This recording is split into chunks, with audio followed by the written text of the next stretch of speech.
नाज़रीन अस्सलाम वालेकुम। आपके साथ एक बहुत बड़ी खबर शेयर करते चले हैं और खबर यह है कि नून लीग के साथ, पीपल्स पार्टी के साथ, पाकिस्तान की स्टैब्लिशमेंट के साथ एक बहुत बड़ा पंप हो चुका है। इनके साथ एक बहुत बड़ा प्रैंक हो चुका है और इस वक्त इनके आसाब बहुत ज़्यादा बौखलाए हुए हैं। मामला नाज़रीन क्या है? मामला यह है कि तहरीक इंसाफ को इलेक्शन ट्रिब्यूनल की मदद से मजीद सीटें वापस मिलने के इम्कानात जो हैं वो रोशन दिखाई दे रहे हैं। और मेरा नहीं ख्याल कि अब ये जो खबर सामने आई है उसके बाद तहरीक इंसाफ की ये नशिस्तें उनसे छीनी जा सकती हैं या तहरीक इंसाफ को यहाँ पर हक या इंसाफ जो है वो उन्हें मिलने से कोई रोक सकता है, क्योंकि मामला नाज़रीन कुछ ऐसा हो चुका है। और इससे पहले कि मैं आपको पूरी खबर बताऊं, मैं खबर से पहले इसका कॉन्टेक्स्ट आपको बताना चाहता हूँ।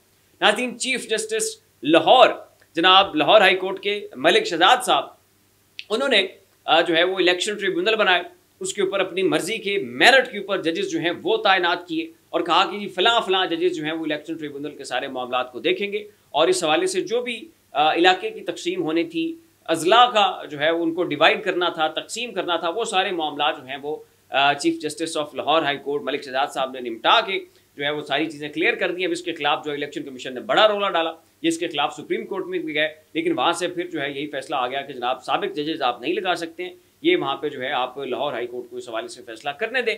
और उसके बाद नाज़रीन क्या होता है कि इन्हें ये खौफ और धड़का लगता है कि अगर इन्हीं जजेस ने ये फैसला कर दिया तो फिर तो फैसले तहरीक इंसाफ के हक में आ जाएंगे, फैसले तो मेरिट के ऊपर आ जाएंगे, फॉर्म 45 पेश होंगे। नून लीग के लोगों के पास ये फॉर्म 45 है नहीं, क्योंकि जाहिर है उसके ऊपर तो वो हारे हुए थे, इन्होंने ये संभाल के क्यों रखने थे, इन्होंने तो पेश करने हैं फॉर्म 47। तो जब चीज़ों का कंपैरिजन होगा, दूध का दूध और पानी का पानी हो जाएगा। तो इस चीज़ से हुकूमती इत्तेहाद ये बहुत खौफजदा थे, खाइफ थे। तो इन्होंने क्या किया, मलिक शहजाद साहब को सुप्रीम कोर्ट में भेज दिया और यहाँ पर आलिया नीलम जो कि सीनियरिटी लिस्ट में बहुत जूनियर जज हैं, उनको उठा के सीनियर जजेस के ऊपर प्रायोरिटी देते हुए उनको जनाब लाहौर हाई कोर्ट का इन्होंने चीफ जस्टिस बना दिया।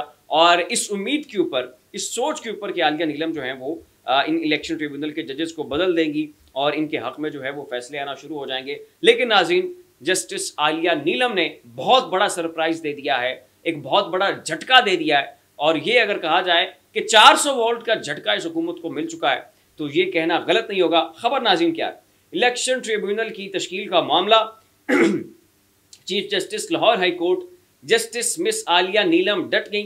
Chief justice miss Aliya Neelam का ट्रिब्यूनल को तब्दील करने से साफ इनकार, 8 जजेस में से किसी को भी तब्दील नहीं किया जाएगा, ये कहना है उनका। ट्रिब्यूनल्स काम कर रहे हैं, इनको तब्दील नहीं कर सकते हैं। तो ये नाज़रीन इस वक्त नून लीग के साथ बहुत बड़ा प्रैंक हो चुका है। यही कुछ माजी में जो है वो नवाज शरीफ साहब करते चले आए, सीनियरिटी लिस्ट में नीचे से परवेज मुशर्रफ को उठा के पाकिस्तान का आर्मी चीफ लगाया ताकि ये बंदा जो है वो इनके इन्फ्लुएंस के तले रहेगा, इनका बड़ा जो है ना वो सरपरस्ती में रहेगा और बड़ा ममनून बन के रहेगा कि जनाब आपकी मेहरबानी, आपने नीचे से उठा के मुझे जो है वो पाकिस्तान का आर्मी चीफ लगा दिया। लेकिन उसके बाद परवेज मुशर्रफ ने नून लीग के साथ क्या किया वो तारीख का हिस्सा है। यही कुछ जो है वो जनाब हमारे नवाज शरीफ साहब ने जनरल बाजवा साहब के साथ किया। सीनियरिटी लिस्ट में जो सबसे जूनियर थे उनको जनाब उठा के वो पाकिस्तान का आर्मी चीफ लगा दिया। उसके बाद जनरल बाजवा साहब ने नवाज शरीफ साहब के साथ क्या किया वो भी तारीख का हिस्सा है। तो यही कुछ जो है वो इस दफ़ा जज के साथ भी ये मामला रिपीट करने की कोशिश की गई, लेकिन उसका जो नतीजा निकला है वो जनाब इनके सामने है। अब इलेक्शन कमीशन के लिए नाज़रीन एक बहुत बुरी खबर है, तहरीक इंसाफ ने इनके खिलाफ पर तोड़ लिए और तहरीक इंसाफ का कहना है कि जनाब अब आर्टिकल 6 के बगैर गुजारा नहीं है। जब तक चीफ इलेक्शन कमिश्नर, इसके पूरे इदारे, इसके पूरे अमले के खिलाफ आर्टिकल 6 नहीं लगेगा, हम जनाब सुकून और चैन से नहीं बैठेंगे। और इस हवाले से तहरीक इंसाफ ने सुप्रीम जुडिशल काउंसिल में रेफरेंस दायर कर दिया है। चीफ इलेक्शन कमिश्नर और चारों सूबों के इलेक्शन कमीशन के मेंबरान के खिलाफ सुप्रीम जुडिशल काउंसिल में मिसकंडक्ट करने पर रेफरेंस दायर हो चुका है। जस्टिस रिटायर्ड नूरुल हक कुरैशी, हलीम आदिल शेख और मोहम्मद शबीर ने यह रेफरेंस जो है नाज़रीन दायर किया। और यहीं पर मामला ख़त्म नहीं होता है, KPK की असम्बली के अंदर भी इनके खिलाफ एक रेजोल्यूशन पास हुई है।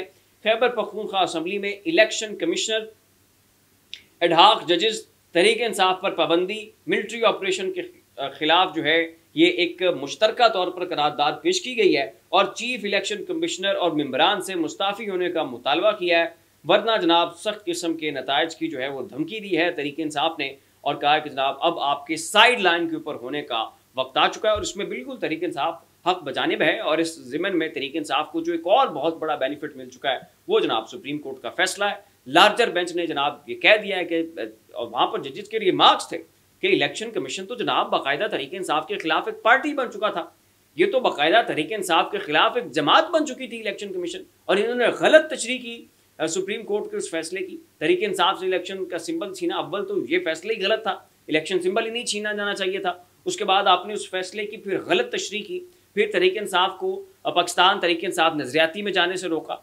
जो आपने धांधली की, जो प्री पोल रिगिंग हुई, जो पोस्ट पोल रिगिंग हुई, जो इंटरनेट बंद किया गया, जो इनके इलेक्शन सिंबल्स जो है वो कंफ्यूजिंग अलॉट किए गए ताकि उम्मीदवार को चुनते वक्त जो है वो आम लोग बहुत ज़्यादा मुतासिर हों या गलत साइड के ऊपर वो ठप्पे लगाते। ज़ाहिर है आपकी शरह खानगी बहुत कम है, बूढ़े लोग हैं, बुजुर्ग लोग हैं, उनका ठीक ठाक वोट बैंक है, उन्हें पता नहीं है कि वोट कैसे करना। उन्हें सादा सी बात पता थी कि जी इमरान खान साहब का जो इलेक्शन सिंबल है वो बल्ला है, उसके ऊपर जाके मोर और ठप्पा लगा के आ जाना और इमरान खान साहब को जो है वो वोट दे दिया जाएगा। लेकिन इन वोटर्स को कन्फ्यूज़ करने के लिए, उनको बौखलाने के लिए, उनके अंदर डर की फिजा पैदा की गई। जो कुछ फॉर्म 45 के साथ किया गया, जो उसके ऊपर ओवर राइटिंग हुई और जो कुछ ये मामला जो हैं वो फिर सोशल मीडिया के ऊपर आए और इलेक्शन कमीशन की जो वेबसाइट थी जैसे वो डाउन रही, उसके ऊपर जो है वो सारी जो डाटा को अपलोड होना था वो लेट हुआ, फॉर्म 45 टाइमली अपलोड नहीं किए गए, उनके अंदर जो धांधली की गई, जो पेंसिल से जनाब 3 वोटों को जनाब 300 बना दिया गया और 50 वोटों को जनाब 5000 बना दिया गया एक सिफर लगा के, ये सारे मामला ज़बान ज़द-ए-आम है, पूरा पाकिस्तान जानता है, शवाहिद मौजूद हैं। तो तरीके इंसाफ तो भाई डट गई है कि आर्टिकल 6 के बगैर अब किसी भी चीज़ के ऊपर इक्तफा नहीं किया जाएगा और इलेक्शन कमीशन के उस तमाम तर अमले के लिए और चीफ इलेक्शन कमिश्नर साहब के लिए अब जो है वो बुरे वक्त का आगाज़ हुआ चाहता है। फिलहाल इतना ही, ऐसी मज़ीद लम्हा बलम्हा अपडेट्स के लिए हमारा चैनल साहब या सब्सक्राइब कर लें। शुक्रिया।